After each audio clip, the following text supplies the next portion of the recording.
रात्रीची वेळ, खिडकीजवळ बसून बाहेरची शांतता अनुभवत असताना हातातला मोबाईल नकळत एका जॉब पोर्टलवर जातो. स्क्रीन स्क्रोल करत असताना अचानक एक अतिशय उत्तम संधी समोर येते. कामाचं स्वरूप अगदी मनासारखं असतं, आर्थिक परतावाही चांगला असतो.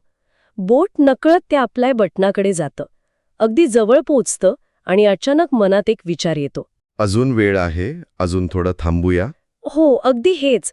आता जसं चाललंय तसं चालू देऊ. आणि क्षणात ती स्क्रीन बंद होते.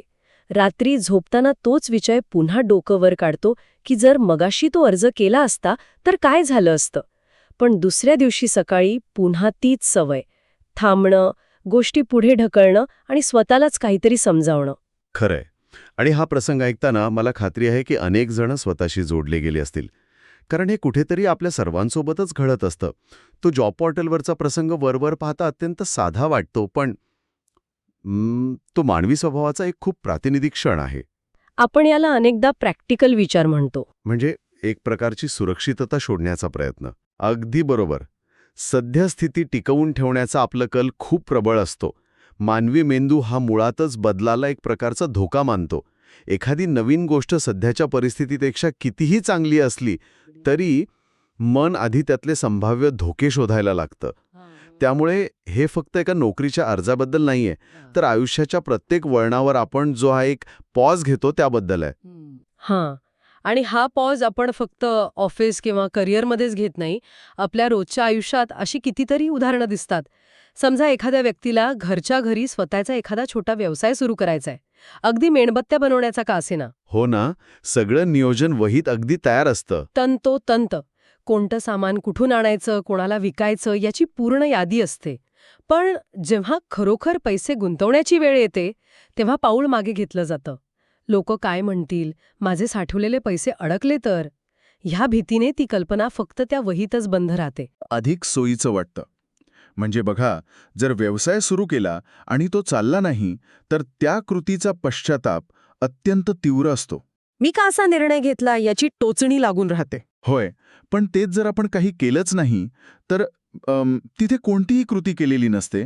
ती कल्पना प्रत्यक्षात आणायची असते. तेव्हा माझे पैसे अडकले तर काय होईल या प्रश्नाचं वजन, मी प्रयत्नच केला नाही तर भविष्यात मला कसं वाटेल यापेक्षा खूप जास्त असतं.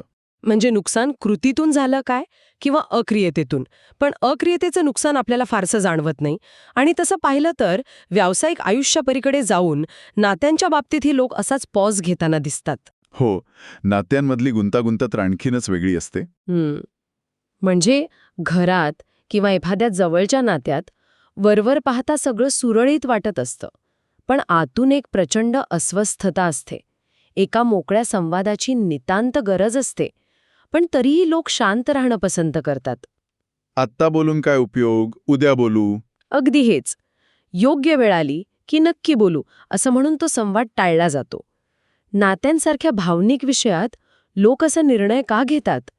तिथे तर कुठले पैसे बुडण्याची किंवा आर्थिक जोखीम नसते ना? आर्थिक जोखीम नसते, पण तिथे भावनिक जोखीम नक्कीच असते आणि ती मनासाठी तितकीच भीतीदायक असते. यामागे मुख्य कारण असतं ते म्हणजे संघर्ष टाळण्याची प्रवृत्ती. म्हणजे बघा, आपण नेहमी तात्काळ मिळणारा आराम निवडतो. आत्ता जर तो कठीण संवाद साधला तर काय होईल? तात्काळ वाद होण्याची किंवा अस्वस्थता वाढण्याची शक्यता असते. या आत्ताच्या अस्वस्थतेपासून वाचण्यासाठी तो संवाद थेट भविष्यावर ढकलला जातो. पण मग तो प्रश्न सुटत तर नाहीच ना? अजिबात नाही. तो साचत राहतो. जे शब्द वेळेवर बोलायचे राहून गेलेले असतात ना, ते कालांतराने एक मोठी अदृश्य भिंत बनून उभे राहतात. आपण तात्पुरत्या शांततेसाठी भविष्यातल्या एका मोठ्या भावनिक वादळाला निमंत्रण देत असतो. खरं आहे. आणि मला वाटतं आरोग्याच्या बाबतीतही आपण हेच करतो. शरीर सतत काही ना काही संकेत देत असतं. डॉक्टरांनी स्पष्ट सांगितलेलं असतं की आता चालण्याची गरज आहे, आहार बदलण्याची गरज आहे. पण आपण काय म्हणतो? पुढच्या महिन्यापासून नक्की सुरू करेन. हो ना? आत्ता कामाचा खूप ताण आहे.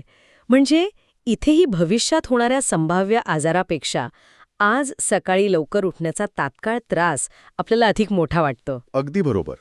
दीर्घकालीन फायद्यांपेक्षा आत्ताच्या आरामाला जास्त महत्त्व देण्याची ही आपली प्रवृत्ती आहे. आरोग्याचा धोका हा भविष्यातला आणि थोडा अमूर्त वाटतो. पण आज सकाळी झोप मोडल्याचा त्रास लगेच जाणवतो. म्हणजे नोकरी असो, व्यवसाय असो, नाती असोत किंवा आपलं आरोग्य, या सगळ्यात एक समान धागा आहे आणि तो धागा म्हणजे कुठेतरी जबाबदारीची भीती. तंतोतंत. आपण निर्णय घेणं टाळतो कारण एकदा का निर्णय घेतला की त्याचे परिणाम स्वीकारण्याची संपूर्ण जबाबदारी स्वतःवर येते. म्हणजे निर्णय जर चुकीचा ठरला तर इतरांच्या प्रश्नांना सामोरे जावं लागेल आणि त्याहूनही भयंकर म्हणजे माझं चुकलं ही भावना स्वतःला पचवणं खूप कठीण असतं. पण मला इथे एक वेगळा विचार येतोय. कोणता? आपण ज्याला कम्फर्ट झोन किंवा सुरक्षिततेचा भ्रम म्हणतोय, जर एखादी व्यक्ती आहे तिथे थांबली, तिने कोणतीही मोठी जोखीम घेतली नाही, तर तिच्याकडून कोणतीही नवीन चूक होण्याची शक्यता जवळजवळ संपते. मग एक प्रकारे ही सुरक्षित जागा निवडणं शहाणपणाचं नाही का?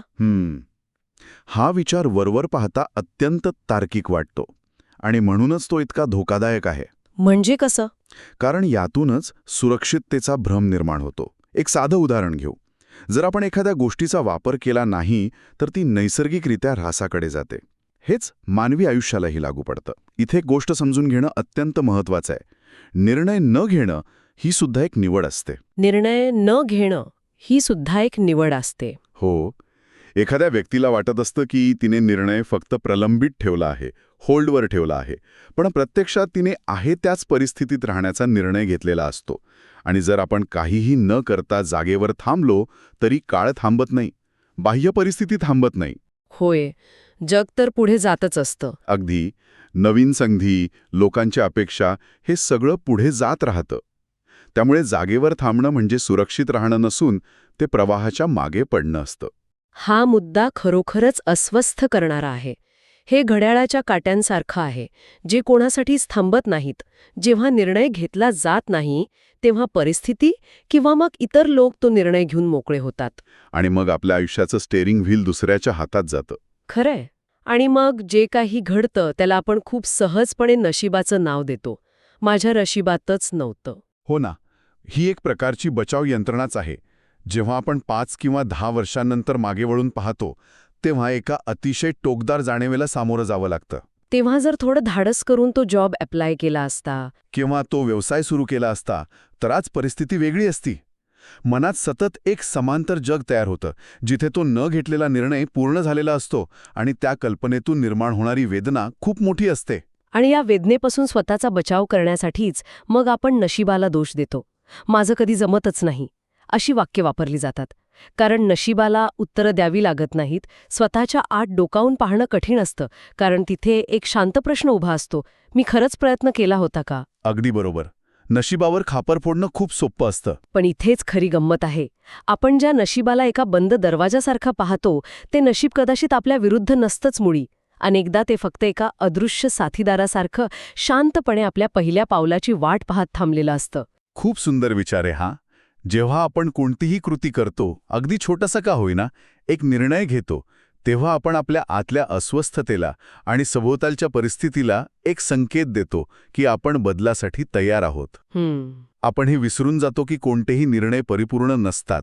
आयुष्यात परफेक्ट असं काहीच नसतं.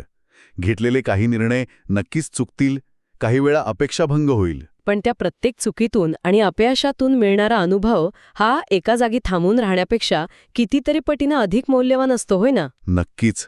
कारण निर्णय घेणे म्हणजे खऱ्या अर्थाने जिवंत असणे. बाह्य जग पुढे जात असताना किनाऱ्यावरून केवळ पाहत राहण्यापेक्षा पाण्यात उतरून एक पाऊल पुढे टाकणं हेच खरं स्वातंत्र्य आहे. आणि जेव्हा आपण स्वतःच्या निर्णयांची जबाबदारी स्वीकारतो तेव्हाच त्यातून उभं राहणारं भविष्य खऱ्या अर्थाने स्वतःचं असतं. अगदी खरंय. या पूर्ण चर्चेनंतर मला वाटतं आपण सगळेच एका अशा वळणावर आलो आहोत जिथे स्वतःला एक प्रश्न विचारणं गरजेचं आहे. असा कोणता एक छोटा निर्णय आहे जो आपण महिनोन्महिने किंवा कदाचित वर्षानुवर्ष उद्यावर ढकलत आहोत? त्या जॉब पोर्टलचा अप्लाय बटनामागे, त्या सुरू न झालेल्या छंदामागे किंवा त्या अद्याप न झालेल्या कौटुंबिक संवादामागे खऱ्या अर्थाने कोणती भीती लपलेली आहे? यावर शांतपणे विचार करायला हवा. होय, कधीकधी आपण जे दाखवतो तेच आपल्या आत चाललेलं नसतं, पण त्या जाणीवेपासूनच खऱ्या बदलाची सुरुवात होते. नक्कीच. अशाच मनाला भिडणाऱ्या गोष्टींवर आपण इथे अमृत मंथनवर मन मोकळं बोलत राहतो. व्हिडिओ आवडला असेल तर लाईक करा, आपल्या जवळच्या लोकांबरोबर शेअर करा आणि अशाच कथा आणि विचारांसाठी अमृत मंथनला सबस्क्राईब करायला विसरू नका.